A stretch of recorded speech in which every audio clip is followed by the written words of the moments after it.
There's a big difference between knowing English and sounding professional in English. I remember back in the early days of my career, I was in a meeting with company executives and I wanted to sound sharp. So I said, this job is really hard, but I try my best. Polite? Sure. But did it sound professional? Not quite. Later, my mentor said, next time, say it's a challenging role, but I'm committed to delivering strong results. Same meaning, totally different vibe. So, sounding professional in English isn't about using big words, but it is about choosing the right words, like tying a bow tie. Tight enough to hold, but smooth enough to impress. Stick around today because we are going to break down English phrases that make you sound like the pro you are. And if you have any questions, be sure to ask, drop them in the comments, and I'll try to answer a few at the end of the episode. So, let me tell you about Rena. She is a smart project manager from Jakarta who speaks fluent English, but she keeps getting overlooked in meetings. When she said things like, I hope this is okay, or maybe we can try this, people didn't really take her seriously. So we started her on a new approach. She started framing her language a little bit differently. So she started saying things like, here's one option I recommend based on my data. Or let's move forward with this approach. Instead of maybe we can try this. A few weeks later, her boss asked her to lead the next regional presentation. And why? Because she sounded confident, clear, and professional. So, today let's break down some of the phrases that helped get her there. So I'm going to cover 10 phrases that will instantly level up your English in professional settings. To make them easier to remember, I've grouped them into 3 practical categories. We've got meetings, communication tone, and collaboration. So let's dive in, shall we?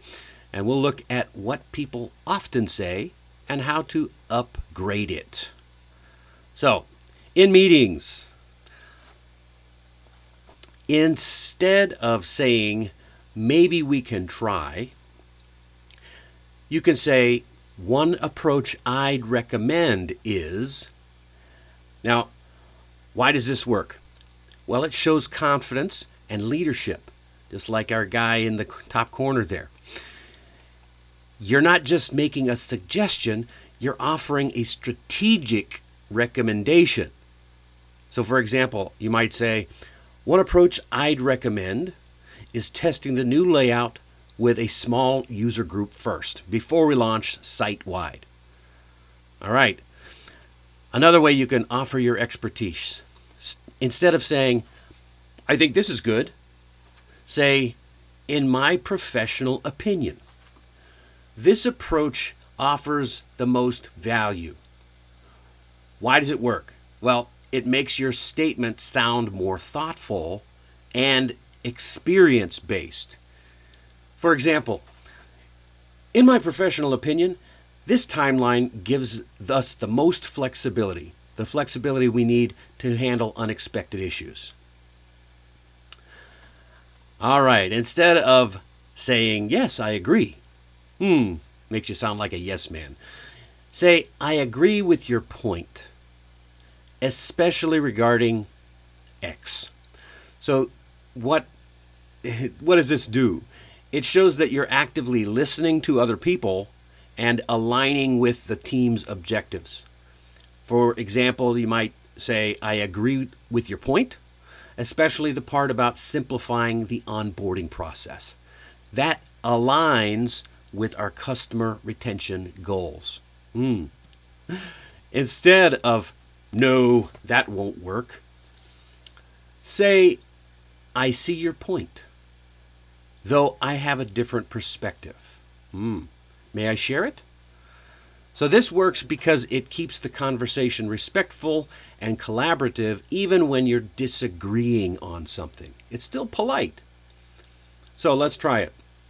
I see your point, though I have a different perspective on the timeline. May I share it? See, you're even asking for permission there. Our fifth is instead of, don't get ahead of yourself. Instead of, okay, that's it, bye, say, thanks everyone for your input. Let's reconnect once we have the updated figures. Okay, that's a much better way to end the meeting. It closes the meeting with appreciation and a clear next step. So, try it with me. Thanks everyone for your input. Let's reconnect once the budget numbers come in, or once the revised budget numbers come in. That'll work. That works much better. Next up, let's get into communication tone. All right.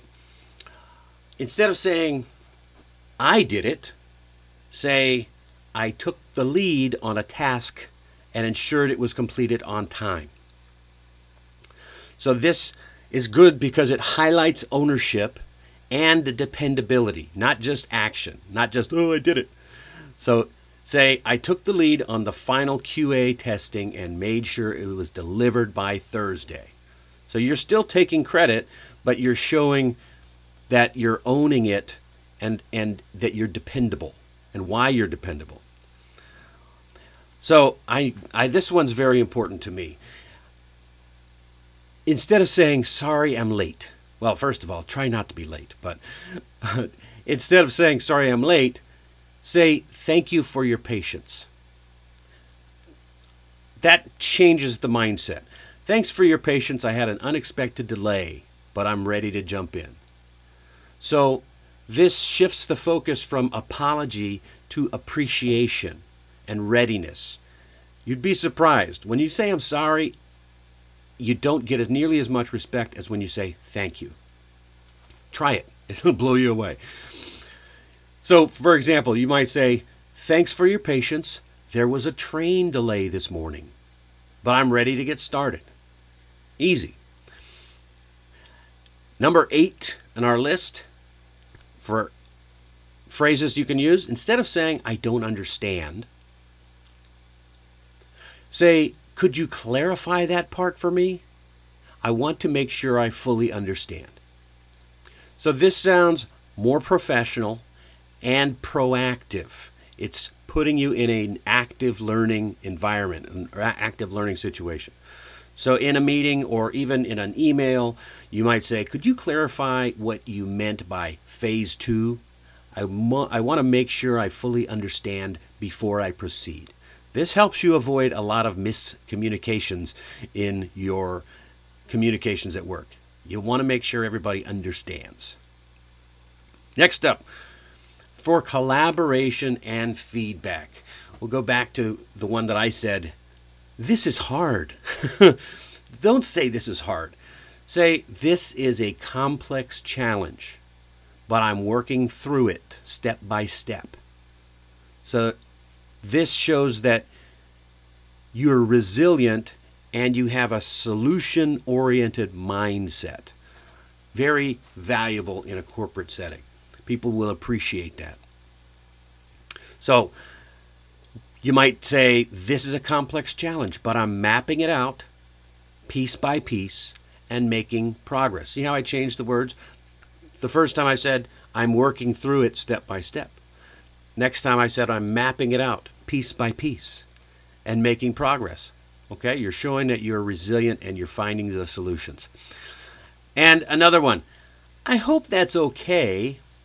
That sounds a little bit wishy-washy. So instead say, let me know if you have any concerns or suggestions moving forward.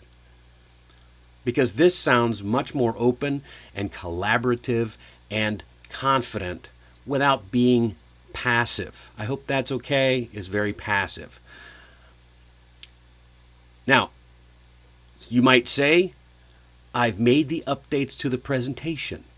Let me know if you have any concerns or suggestions moving forward. Works pretty well, right? Okay, now these aren't just phrases. They are signals. They reflect your professionalism, your leadership, and clarity. Just like Rena, when you update your everyday language, people begin to listen differently. They take you more seriously. And that shift, it often starts with just one phrase. So, here's the takeaway. When you speak with purpose, people notice. And when you consistently use the language of leadership, then your ideas will begin to gain traction, your communication builds trust, and your confidence grows. These phrases are tools, so use them well and use them often, and they'll sharpen your message and elevate your presence. So don't just memorize them, own them. Practice them until they feel natural, because every time you do, you're stepping into into becoming a communicator and a leader that you are meant to be. Okay? So that's my advice to you. Go back and listen to this again. Just listen to the phrases. Repeat after me, after what I say, and then you'll start to see an impact. It'll be easier for you to say, easier for you to pronounce. All right, here is the challenge for today. Pick one phrase from today's list and use it this week. Just pick one. You can try it in an email, try it in a meeting, or even during a call. And if today helped you, hit the like button, subscribe, and share this with a colleague. You can read the full article at allaboutenglishmastery.com and also sign up for our free newsletter to get weekly tips, idioms, practice language tools delivered straight to your inbox. And if you have any questions about this topic or anything else, drop them in the chat while you have a chance, and I'll try to answer right after the Mastery Minute. All right. And speaking of the Mastery Minute, here we go. Today's idiom is find your voice. Have you ever heard anybody say find your voice? It's an interesting expression because you have a voice. But what we mean by find your voice, it's actually, let me change the slide. It's actually a phrase that found new meaning during the American Civil Rights Movement, when figures like Dr. Martin Luther King Jr. used powerful, intentional language to speak out against injustice. So he didn't just have ideas, he had a voice that moved millions of people. Now, originally this was used in literature and public speaking. But this idiom has become a broader metaphor for expressing your true thoughts and ideas with clarity and with confidence. It's especially important in professional settings, where how you speak can matter just as much as what you say. So think of it like this. When an author or a speaker finds their voice, they stop imitating. They're not imitating others, and they start to sound like themselves, only stronger and clearer or more impactful. So if you're also learning English or improving your communication, you can apply the same thing. When you find your voice in English, you stop second guessing every sentence. You speak with intention. You take up space, and then people start to listen. So whether you're in a meeting or writing an email or joining a team discussion, don't just translate, don't just repeat, find your voice and let the professional version of you speak. So, all right. Let's see.